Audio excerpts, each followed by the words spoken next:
All right, guys, welcome back to Not Everything's Black and White podcast. Today we got a special episode. Got one of my boys here.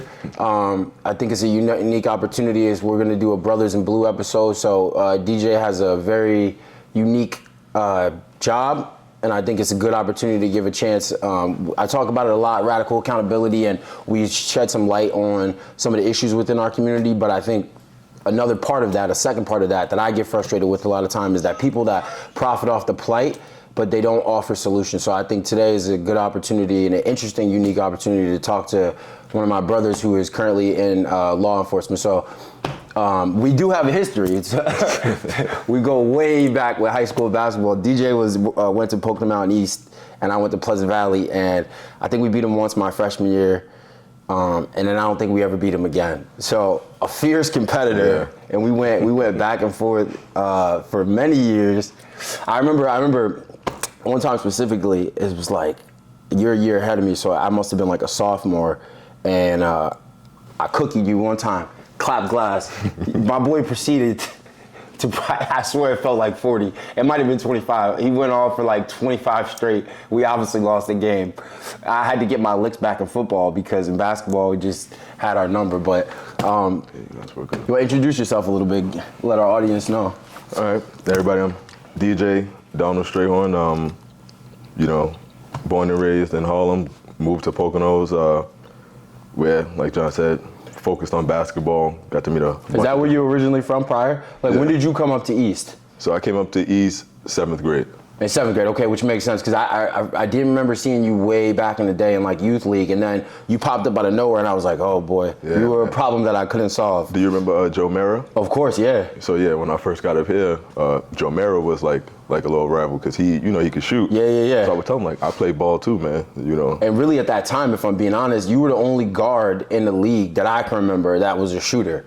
Like Kyrell could mid-range game, but he was going to the rack. We were all going to the rack. Yeah. You were the first one that was like pulling up with shots that wasn't even allowed to take. If I would have took those shots, Coach P would have booted me off the team. I couldn't jump as high as you guys. That's true. why. So I gotta, shake you off, get some space. Yeah, that's facts. That's facts. Like I said, I still remember that. So I finally caught you. I was like, whop, clap, and then you just went off like for 30 minutes straight. I was like, all right, nah, we're not gonna do that again. We're definitely not gonna do that again. But yeah, it's just like the rivalry of back in the day, man. It's weird. I feel like the kids, when I go to the games, it's not as intense as it used to be. No way, man. No way. It's not like it used to be. Do you ever go back to like watch the games and stuff? It's been a while, but like a lot of my teammates, they coach at West, so I kind of tune in to them a little bit just to compare to see how good the kids are. Because it was like, how I remember, it was me, you, Kyrell, and then I'm trying to think of who else was kind of in that guard trio. East Stroudsburg South used to have, I guess he was gone at that point, E.J. Duncan. EJ. That's a little bit before my time, but I do remember him. EJ was nice. But who do you remember from that I era? remember the dude from North. He used to jump out the gym. I think he was a year younger than Mike John. Yeah, Mike John, right? I forgot about him. Yeah. No Jimmy, but he could yam it. Yeah. But he was like a 2. Maybe. Yeah, but he was like a 2 guard. Yeah, not really necessarily a point. Yeah, so I think it was just us really. And then Stroudsburg. At West, it was like guard by committee. There was Kyrell, and there was a couple of young bulls that used to like give me a little bit of trouble. But Tynell. Yeah. Because he could take those half court I'm trying to remember who was at Stroudsburg. I remember Portman, but he was like he was like in your grade, I want to say. Yeah. No. Portman was probably Was Portman with me? I think their point guard was Lance. Lance, that's who it was. Yeah. And Lance was trash. Good kid though. Great film. Yeah, Lance was like slow-mo flow. Yeah. Back in the day. Headband, right? Yeah. But Lance, if you're watching, God bless you, brother. But you're not in the conversation, my boy. Man. But I think it's super dope, like to see your trajectory, and like, I mean, even coming from the mountain, man, it's a lot of people that took a different route. It's kind of crazy when I go back or just double back to see people. It's like, it was, at least from Pleasant Valley, a 50-50 split of people that just fell off, got into drugs, got involved in so many different things. And I think it's super interesting based off your contemporary of the things that you were able to accomplish. Because in my opinion, I think there's a stigma within our community to law enforcement in general. So that's why I wanted to have you on. I think the best way to correct the system is to be involved. That's the only way to really do it from the inside. So give us a little background on what you do currently and what maybe some of the things you've done in the past to get to the position that you are now. So I'll start from the past, right? Because I do feel, being a black man, it is a lot tougher to break through. Yeah. You know what I'm saying? So it's not necessarily about being perfect. It's kind of, you got to be disciplined. Know who you're around. Be accountable for your actions. And those things are. Not to cut you off, but where does that start for you? Like for you in particular, for me, it was, I guess the best way to say it was like group by committee. I grew up without a dad, unfortunately, but my mother was really smart to keep like positive male roles in the household or around me. And then with that, also with church, the church community kind of kept me grounded throughout the process. So for you, your background, where does it start of like your principles? Yeah, I would say my dad, honestly. Yeah. Again, my dad is a Harlem man, but from 10th grade until I finished college, I lived with my best friend and his family. So I was kind of away from my family, but my dad was always, I need to see your grades. I need to know you're not getting in trouble. Like any little thing, he held me to a certain standard that when he's not around, he's like my inner voice. Yeah. You know what I'm saying? So if things may seem a little suspect growing up with, hey, let's go to this party.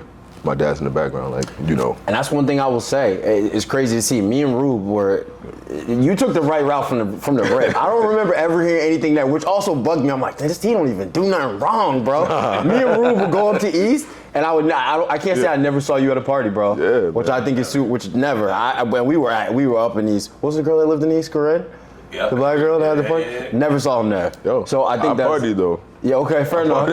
You stayed out of the bad ones though, which is important. But I think that's the interesting part that you bring up is the positive male role model, and I think it's a big part of some of the downfall. The fact that your dad was there, I think that's, for me, if somebody whose dad wasn't there, I say that's the things that got me off track. I think that was a big part of why I got off track. It's like only so much my mom could really. She can only tie me down so much in that regard, but so that's super interesting. So that leads me into what was your transition then? Like prior to being, like we graduated, right? What roles did you take on before you got into the role that you are now? Yeah, so I graduated college in 2013, and you're kind of lost in that time, right? Because you expect to graduate and just things happen. Yeah, everything just boom. I'm going to make all this money because I graduated college. So my first job, I started interning probably my junior year of college at this place called Kids Peace. Oh wow, okay, yeah, I'm very familiar. Yeah, so I worked at Kids Peace from, I'm gonna say, 2012 to probably January 2014, where you're working with troubled kids. They all have different backgrounds. Some have mental disorders, some have behavioral problems. Yeah. So you kind of start to learn people, right? Yeah. Like different ways to approach problems. Under duress, yeah. I have a family member that currently works there, and man, it's some of how troubled the kids are is kind of wild. It's sad, you know? It's super sad. But it helps you in your own life, right? Where it's like you're trying to teach these kids how to de-escalate and integrate back into society, which helps me in law enforcement now. But you just learn to view people for people and try to help. So that was my first job out of college, and then I moved back to New York, where I worked at Harlem Hospital in the finance department, and same thing. Right now, I'm trying to help the psych and the detox floors. I'm trying to help them figure out how they're going to get their hospital bills paid. Wow, that's an interesting opportunity. So too. I still have that compassion. Yeah. So I'm already disciplined. I have the compassion, and so now you have people that really need help. And so I'm here. I'm not going to let you leave this hospital. Especially, I'm sure the volume kicked up. Dude. It's being at the Harlem Hospital. It's like every 10 minutes. Yeah, man. A new body in the seat. You're getting verbally attacked. And then you got people going through withdrawal. So it's like, it's never a smooth interaction. But, because... Yeah, you literally, or your job is to dispatch problems. So I did that from 2014 until 2018. But the entire time that I was working these jobs, I was trying to break into law enforcement. And like you said earlier, I wasn't in trouble. Yeah. I wasn't at the crazy parties. I'm always trying to do what I'm supposed to do. But that's why it goes back to what I say, I feel like being a black man, sometimes you feel like you have to be perfect, but it's more so it's really you just have to be disciplined and not give up. So, I tried to get into Pennsylvania State Police. That's a bar. Tried to get in Pennsylvania State Police, made it pretty far. Didn't get into that. NYPD, my family didn't want me to do because of the stigma with police. And with NYPD, if I was looking into it, my boy Jefferson is, I think, still in NYPD. But if I remember correctly, you have to live in the city. Or is it still like that? Because at one point when I was looking into it, it was like, that was the thing that disqualified me, because it said you had to live like within a certain range. You do. That's still the case, right? But now, not to apply, but once you get on the job, you have to be within that area, because. Is it like borough or just in the city in general? I don't want to guess. I'm gonna say within the city. It's not borough specific. Okay, got you. So within the city limits. 5 boroughs. But there's a bunch that people don't know about. Port Authority police is great. MTA police, is great. You got Suffolk and Nassau. You got all these different agencies, but like I said, you got to do the work early. So when you get to those points, there's nothing that could. Yeah, you took a tumultuous route, man. It's like going from what I know. I don't know if the audience knows, but Kids Piece, you're dealing with kids that have been through very traumatic, from what I understand from the outside looking in, a lot of times very traumatic experiences. Anything you could think of, they've gone through that there. Which is crazy. Anything you could think of for an adult or a kid. So this is cake for you now. Oh, this is way different. Yeah, you started off trial through fire. One thing I tell people is, one, being a court officer, and obviously there's some innocent people that are behind bars. But I always think of it as like, just think of like, at the school level, you got detention. You got the kids that are always in detention. Now just think about all, like, I'm not trying to, I don't want to say everybody's bad, but you got all the worst sometimes all in one place, but they're adults. Yeah. And we mature, right? Yeah. Sometimes they don't. They don't. So I'm gonna get a quick story. We had a guy, and he was extremely volatile. You could feel it off of him. Right, and it's crazy you say that. It's just like, I was just watching this podcast, and the guy was talking about, I think it was like a Charleston White was on it, but they were it's 6ix9ine, which is crazy that I'm quoting this, but they were saying how like when a gangster walks in the room, you could feel the energy. You could feel it. You could feel it. So sometimes, in court, certain people, we got to be on guard, because the vibe they're giving off is they're ready to go for anything. So we had this guy. He ends up getting remanded. Remanded is when you don't have bail. You're in until you face trial, or you potentially take a plea. But I'm feeling it. My partner, luckily, was like a 6'5" dude, all muscle, black belt. So and are you the person that's responsible for moving them in and out the court, or are you just there to maintain peace? Both. Okay. So the way we did it, we split duty. So one day you're dealing with the defendants, then another day, you may be in the hall, or you're managing the courtroom. Got you. Based off the logistics of that day, you may get situated in a different spot. But we're always in the same courtroom for the most part. But this guy, I'm listening to his case, and you can start to tell when it's a bail application, he may be going in. Yeah. Which changes their mindset based off of what they think their circumstances are going to be. If I'm confident that I'm going home after this court date, it's a different vibe. Yeah, and then you throw me this curveball that I'm going in. Yeah. And I already have a disregard for the law. You're about to know in here. Yeah, and the capacity of a 17-year-old. Yes, you know what I'm saying? The decision maker is not there, and I think about the consequences. So, we get to the point, they remand the guy. We need him to stand up, and we got to cuff him. We got to take him to the back and go through our searches. So he was already a little bit defiant, extremely defiant. We finally get his cuffs. So I'm skipping some details, and once we get him in the back, the door closes. The judge is not there. Now his true self really comes out. So the vibes that I was feeling, now he's displaying it instantly. He's like, get these cuffs off, and like the way he was screaming.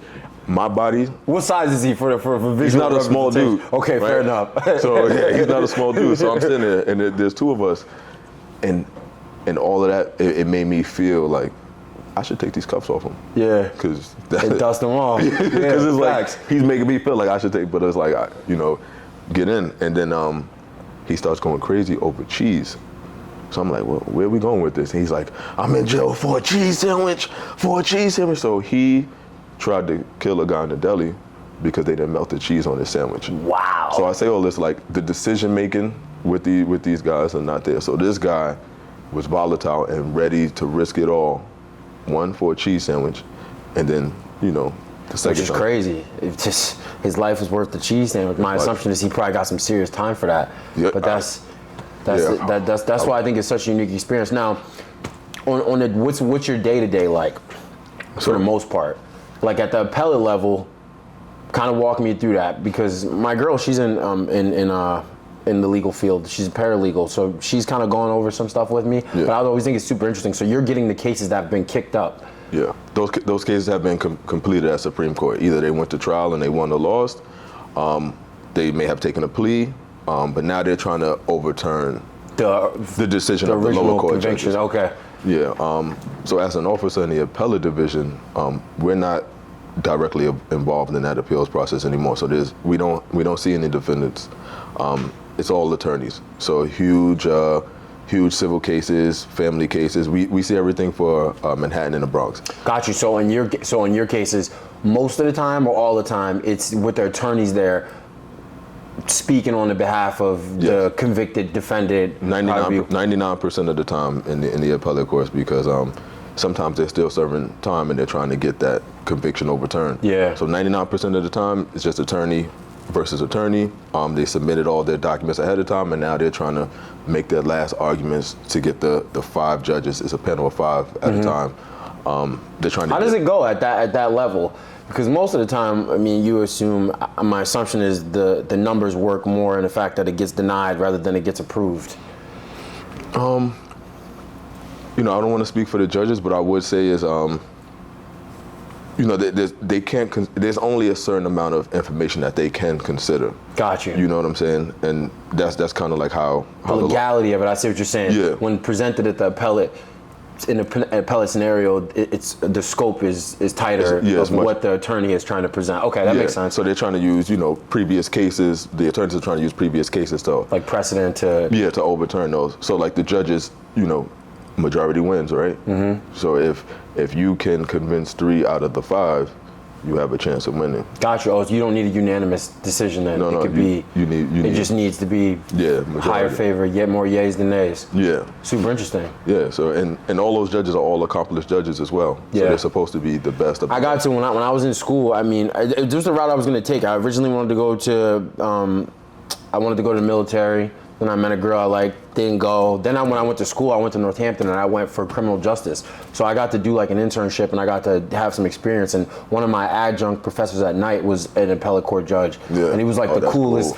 one of the coolest guys ever. And he broke things down in a way that was so reasonable. And he would bring in his counterparts and all the different people that worked in it. I thought it was always really, really interesting. Mm. And it's just, I don't know, like I said, having you on is big to me, because I feel like within our community is such a stigma, and I think we can both say, right, the average person will say there's definitely unfair things that happen, and I think one of the best ways to offset that, because I feel like it'll always be that way, right? The system is based off that, but I think the best way to overcome that is some of the things you talked about: accountability, principle, being family oriented. But I think another part that we skip sometimes is being educated on it. 100%. So I think it's a big thing to have brothers know how the court system works, and to at least be, my whole goal is to always avoid it, like to not get caught up in the system, because I think it's a rigorous system and I think it's unfair at times, based off different things, right? It's not necessarily just race, but the best thing you could do is definitely educate yourself. And I hate to see a lot of times the people that are like, we're gonna have a guest on later, and he is the opposite end of the spectrum. He kind of went the other route and did get himself in some trouble and spent some time in prison, and he's reformed now, right? And has done a bunch of things with life. And I even say for my friends, it's a weird demographic thing of like, some of my friends that went to jail ended up on being the guys that, I guess the best way to say it is to kind of their trajectory kind of took skyrocketed, where they have their own businesses and stuff like that, where it's like sometimes it takes that to where your back's against the wall before. And my goal is to always to avoid that and to have a route where we can have more brothers to be involved. Like, you're in New York, so what's the demographic wise, the people that do the job that you do, like court officers, or even just the police force in general? And my assumption would be New York has a higher per capita just based off of the demographic. In a place like Allentown, there's probably very few of you, but what is the demographic like in New York?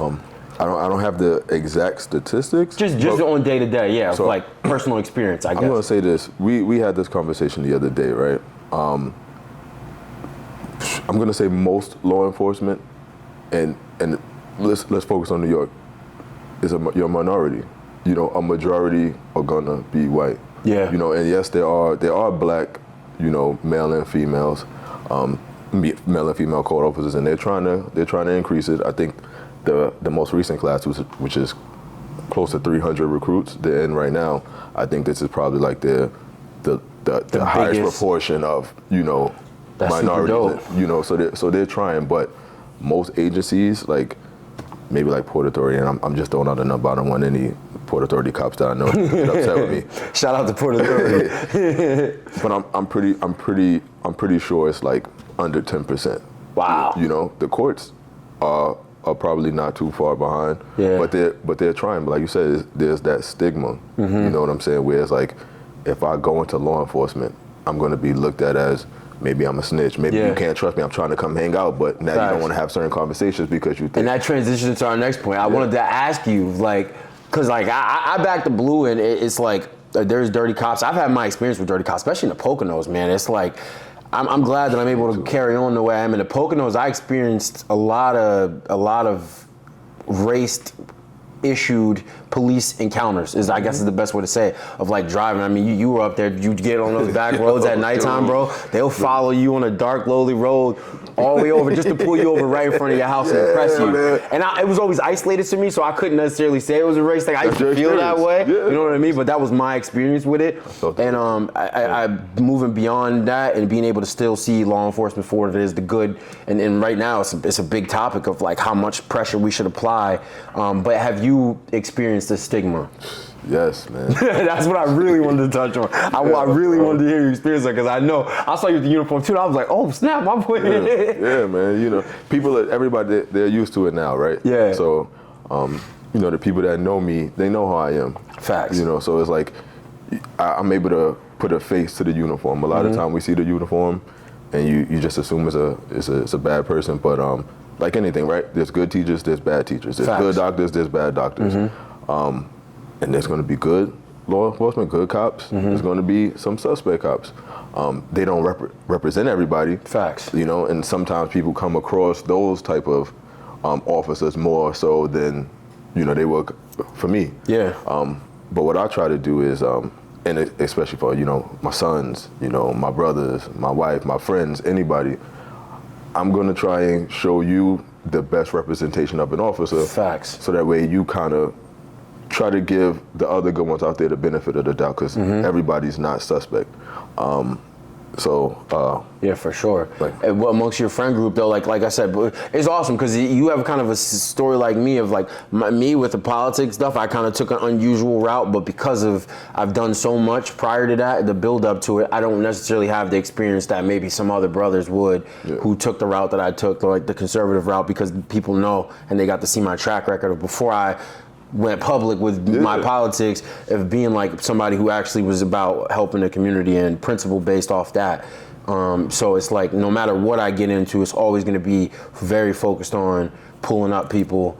And I think that's important. That's like I see a lot of people, and I even think it's dope that you took the opportunity to come out and take your time, because like I said, we've asked other people, and it's tough with scheduling, especially when people have kids, to come dedicate time towards it. But I just believe in a better path forward, and having these kind of conversations, I think, are a really valuable part to have the first steps into to bridging the gap. Like I want to go to New York, right, and not really be in a situation where it's like a whole bunch of people from outsiders are in communities, manning these communities. Like you go to the deep part of Harlem or South Side Jamaica, Queens, and you have a cop that's from Long Island, right? Yeah. And he's coming in. The disconnect might just be based off culture, right?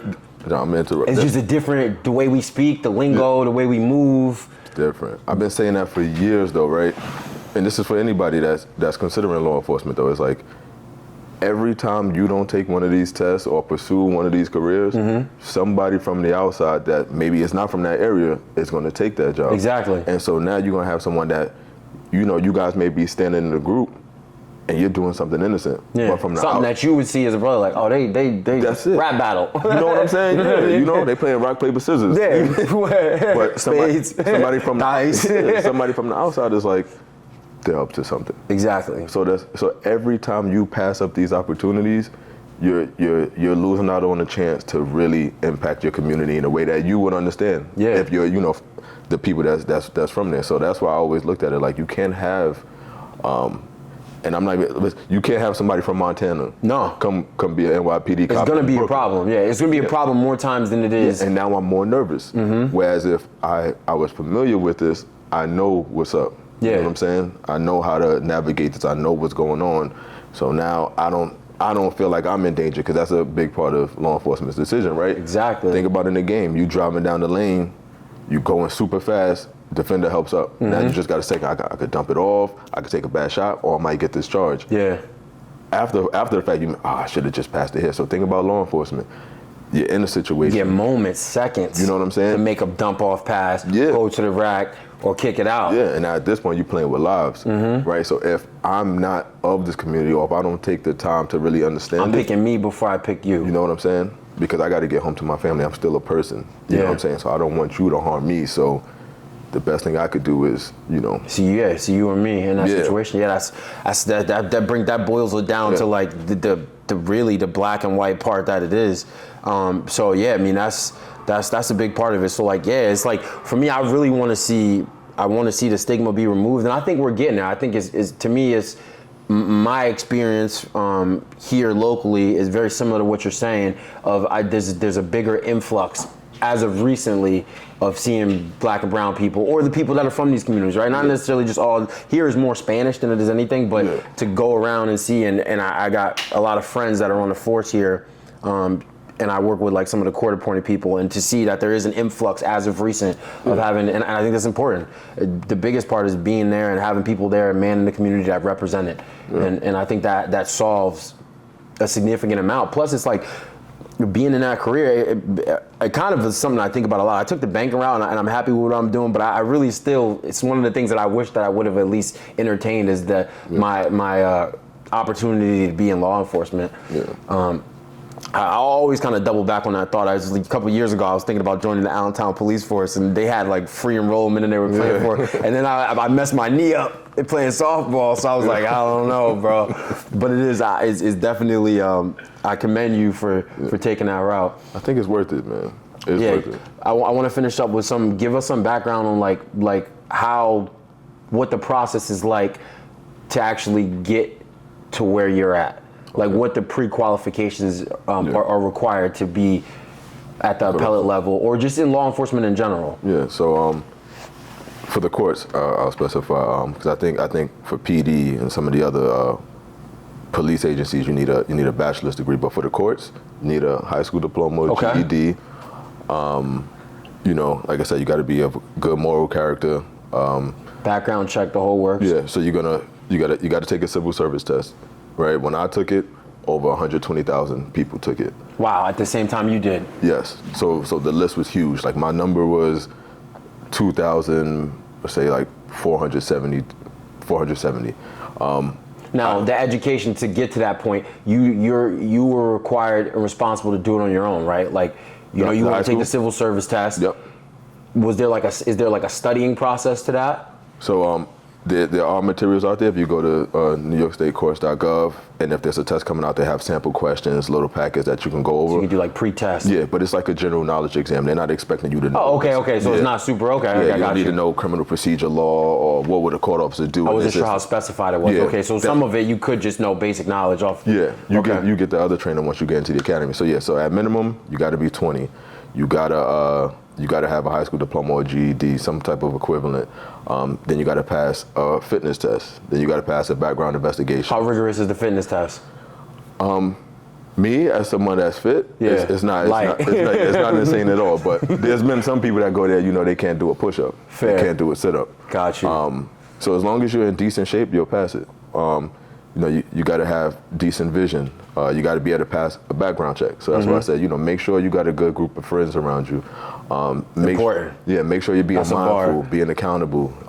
If there's a party you really want to go to, but a lot of trouble happens there, don't go. Yeah. Because that one time that you get in trouble, Throw off to your trajectory. Yeah. it'll impact your future. So you got to be able to pass a background check. You have a written psych, which I think consists of like 3 tests. You're there for a couple hours. for that day. Now let me ask you: is this layered? So you do the first one, and then these all come, or are you consolidating it to? Yeah, it's all in steps. Steps. Okay. So the first step is have the education. So that's be of age and have the high school, diploma. Then the second step is apply, take civil service exams. You got to take the test and you got to be able to pass, and you want to do well so you could get called quicker. It took me 4 years and I scored a 94. Wow. So I took it 2014. I didn't get into the academy until 2018. Like I said, the back. So once you pass the test, you get your rank, they'll call you. Where do you want to work? Do you want to work upstate New York? Or you get options. Do you want to be in the city? Because those are the only places they're going to canvas you for. So if you say because it's at the pellet. No, this is just to get on as in a general. court officer. Okay, gotcha. As a court officer in general. Yeah. Okay. Because you don't choose where you go. You could go to criminal court, you go to family court, you go to civil court, supreme criminal. It's all on the needs of the court. Gotcha. So you just telling them like, I want to work in these areas. So you have Long Island in the city, you have Westchester, and then you have upstate.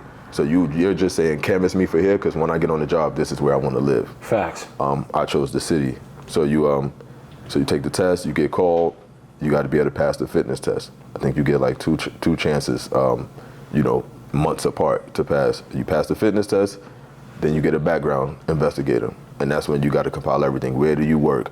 What's your credit like? I'm guessing they go deep. Deep, all the way to where have you lived the last 10 years? Let me see your high school disciplinary records. Let me see your college disciplinary High school disciplinary records. They want to know everything. Wow. Because that's yeah, I'm glad I was dropped out for me. I feel like I think I knew that years ago. They told me you got to do the hair sample. I said, I'm already out, brother. But I think that's dope, man, because let's say we instill, right, because it's like, everybody wants to go to the NBA, right? It was like NBA, NFL, and we're training whole generations of people to do jobs that really a finite amount of people do. In comparison to let's tell kids, right? Let's go to schools and talk to kids about doing what you do. That puts you on the trajectory already of where they know, okay, I can't get in trouble. Okay, I got to do this. Yeah. I got to maintain this certain way all the way through, which to me is more realistic goal. And it can afford yourself a pretty good life. Yeah. I like that you broke down each step by step, and some of it is you could disqualify yourself being in high school, right? Sure. You can make a bad decision then that will to affect you all the way through. So to put people on that trajectory, especially young black and brown kids, right? I think that would be a goal for me, and this is important to have these conversations to let them know that this is an opportunity. I mean, if you want to go to the NFL, cool. If you want to go to the NBA, cool. But be realistic and set yourself up with options and realize that it's a finite amount of people on the planet, not in the country, on the planet, that actually get the opportunity to do it, where in comparison, this is something where is realistic. I mean, in New York, it seems like competitive, the fact that you had that many people involved. It is. We need more, though. Yeah. Because for all agencies, the numbers are down, across the board. Plus, you get retirees every year, right? Yes. So as people leave, you need to get enough to replace them. To put, You know what I'm saying? But like I said, man, you gotta, if you want to be represented, you gotta go out there and you gotta actually try and get these positions, And I do want to say, the courts are trying, right? Even the people that aren't from those communities, the academies are incorporating it now too. Yeah. So that way who's who and what's what. Yeah. So the academy is trying to make sure they get more well-rounded officers coming out, and I'm pretty sure all the other agencies are doing it as well. So that's a big part. It's something that we talk about is when we went through this wave of defunding the police. What I don't like is that it's used for a tool. I think to work up our community, and the first thing I think about is okay, so if we're talking about defunded police or anything involving police, I don't like that it's automatically black people should be scared. I think that's a bad stigma. And it's nice to have you from the inside to be okay, there's some things that happen, but for the most part, I feel fair about the job that I do. And I think having that perspective is good, right? Yeah. I think that's comforting to the people out there who feel there's some people that only understand it to be a rigged way or a corrupt way. And there is that within it, but also funding these programs allows for you to get the proper training. Oh yeah. Because you make a great point. You analogized it by the dump off in the pool and going to the rack. Yeah. But in a moment, it's it's you or me. Yeah, things happen so fast, and even your interaction with the dude that was freaked out, knowing that he wasn't going home, that changes when that's what are we gonna do? Yeah, what are we gonna do here? But over a cheese sandwich. Yeah, but again, like, right? Understanding your surroundings. That's the craziest crash out of all time. And that's not the first time over cheese, man. Yeah. Like, it's crazy where I'm like, I'm not arguing over cheese. Not this cheese. No, not that cheese.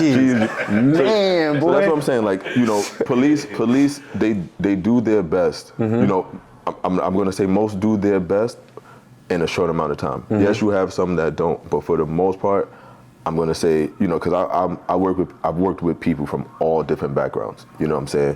White guys, Asian guys, Spanish guys, guys from Long Island, guys from Pennsylvania, guys from Connecticut. That's the dope thing about being a city. It's such a melting pot of you're getting everything at once. Yeah, and they've helped, you know, shape my perspective as well. And I think a lot of times people, you know, in certain communities is like, you know, your great grandmother thought a certain way. You know, your dad thought a certain way, your mom. Talk about that a lot. Yeah, so they shape your view, and a lot of people are closed off to being open-minded. So I'm like, being on this job. It's good to hear that. Yeah. I've said it in a different way, but it's nice to hear that you have the same perspective. Yeah, you gotta invite other people in. You know what I'm saying? So being on this job has put me around, you know, guys that are in their 50s. You know what I'm saying? Guys that are in their 40s. I'm not just hanging around, you know. Getting a wider perspective. Yeah, so you start to hear, and it's like, oh, I never considered that. You know, so a lot of people just watch one news source. Yeah. And so, you know, news is going to feed you fear. Or you just got your grandma in your ear, right? Or your uncle had a bad run-in with the police. And they're watching the same news, and or somebody had a bad experience. So it's like, if you get these people from different walks of life, you start to consider everything. Expanding. And you get a wider world view. So I think being on the job and being around certain people has helped me to open up, whereas before I was just like, nope, this how it is, this who I should vote for, this how I should think. Yeah. And now it's like, I got to consider everything. Expanded. You know what I'm saying? I can't just look one way. You know, so same thing at the job. You can't just look at law enforcement and be like, all these cops are bad. They all just got together. They planting weapons. They planting drugs. The system is corrupt, and it's just like, the system is the system. But the only way you could change it is to become a judge, become an attorney, become a cop. You know what I'm saying? Become a teacher that you got these young kids, you know, maybe you could add something in there to kind of let them know, like, you don't only have to be an NBA player, but you could look at this and this is what you need to do. So I think we all got to. I think we got to do a lot more of that. I think we got to, it starts in the household. You guys have any questions to add? I feel like. I did. No. I feel like he ended it off perfect. That was my spiel. He took my clothesline. I like it though, but that's what we're here for, right? Like my OGs disagree with me on some politics stuff. I think people are coming around, and I think it's good to have people on both sides. I think it's good to have a wide angle and to have representation in every single field, in every single spot. The left, the right, cops, right, and judges, lawyers. I think that's the only way you really expand, is because you only get so much say outside the building. You got to get in the building, at the table, and having these conversations. And I really appreciate you coming on today. Thanks for having me, man. This ideal to be presented to our younger audience, and to have really them to be able to see that you could do other things. Like I admire you, bro, because like I said, I wanted to go the law enforcement route, but I know my temperament, and even over time, I always thought to myself, I don't want to be that guy that's like somebody you spit on me, like, you know what I mean? I don't want to be. I personally think even with life, God is still working with me. My discernment is still not there, so it's dope to see somebody who went all the way through and went through the process, even where you started from, man. Kids piece and working in those situations is man, it's like that takes a lot out of a person to not bring that home with you and still have a positive spirit. The courts used to make me bring it home, seeing certain cases. And it's like, oh, my girl worked for the family courts, and she had to switch out. She couldn't do it. It's the toughest. Yeah, it was too much. It was a lot, and it takes a lot, and it takes the right kind of people to do it. So, man, I appreciate you coming on. Appreciate you, man. Brothers in Blue, baby. We'll be back next week. Bam.